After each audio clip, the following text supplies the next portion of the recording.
How about we deep fry some mozzarella? The other day, I made bread. I still have a lot of bread left over because I made 2 loaves. So today, we're gonna be using the mozzarella that we made in yesterday's video and this bread to make a fried mozzarella ball. Let's get started.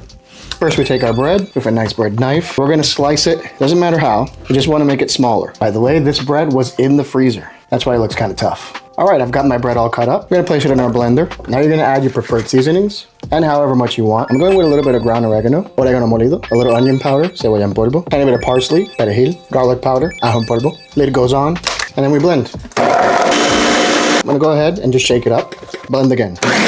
Once it's reached about this consistency, it's ready. I'm gonna transfer this into a baking dish or baking pan, whatever you have. Then we're gonna mix this all up and kind of break down the bigger pieces that clump together. That's because there's still moisture here. And I'm gonna set this at a low temperature, about 230 degrees in the oven. We just want this to get nice and hot and dry up. We don't want a lot of color on it. About every 5 minutes, I'm going ahead and mixing it up and we put it back in. Okay, after about 15 minutes, I set my oven to broil now. I'm gonna let these broil for maybe 2 minutes, maybe a little bit more. I just don't want them to get too dark, just want them to get nice and dry. Now I'm gonna take an egg, un huevo, crack it into a bowl, beat it, add a dash of salt, garlic powder, oregano, some parsley. Now we mix. I'm gonna take my mozzarella, dip it in my egg, take some breadcrumbs, roll that around in there, put everything in here, breadcrumbs included, dump in the egg, and we shake.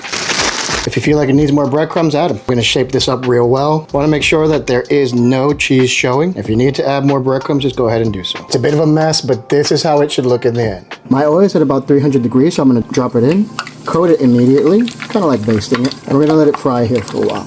Make sure to flip it over if your oil's not deep enough. Once it reaches this level of golden, we go ahead and pull it out, and we're gonna let it cool here. Look at how perfect this came out, man. Oh God. Wait. I gotta do that thing that all the influencers do with crispy stuff.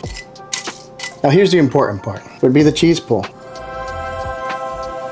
Oh God. All right, no more waiting. Let's take a bite. Oh man, we don't even need a sauce for this. And the homemade mozzarella, perfect. Just take a look.